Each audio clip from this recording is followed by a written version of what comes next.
interesting content. Um, it gives blogs, it shows book covers, posters, maps, how you can help, more Tree Octopus information. There's other links.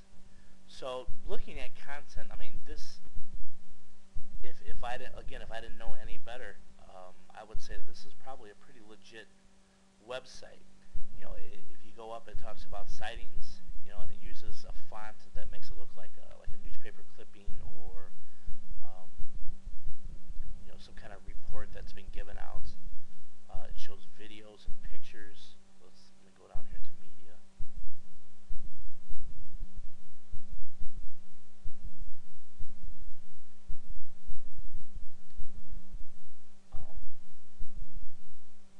So literature. I was actually looking at media for. Oh, here they are, videos. Okay, so these are videos that have been posted on here to make it look as if a tree frog was, or a tree octopus was caught on tape. So again, a lot of content here, and if my students didn't know any better, this is something that they probably would want to use. Okay, moving on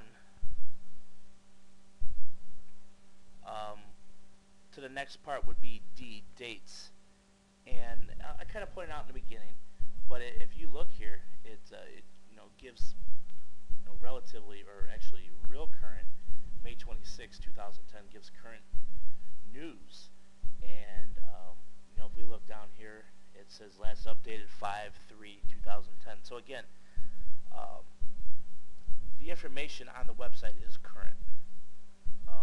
Whether or not it's true it remains to be seen.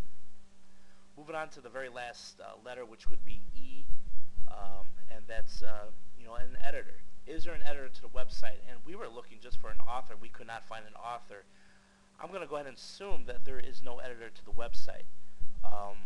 If we hit up frequency asked questions, there's nothing regarding an editor. Sightings, media activities, nothing there. Information takes us to the very home page. So the only information that we have found regarding any kind of names has been Lyle Zapato, and again, it says that it's not associated with school or educational organization, Calvinic University, Wild Haggis Conservation Society. No editor has found, so any information on this website would have to be reviewed by the students, or I should say researched by the students. In reflecting back on this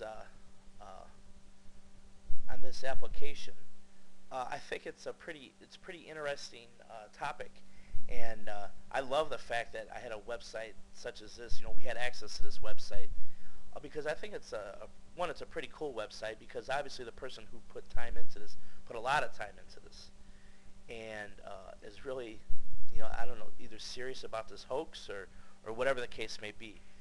But again, using the system that was presented in the resources, and using the address bar, I think it's pretty obvious that this is probably a fabricated website.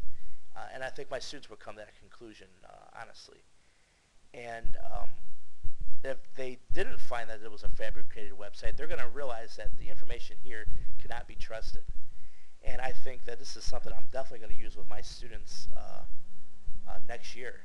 I'm doing more and more web-based research, and this is something that my students probably need to be familiar with, and using ABCs and things like that. And using this website is going to be a great way for us to kind of practice website, how legit a website is. So that is my application. Thank you.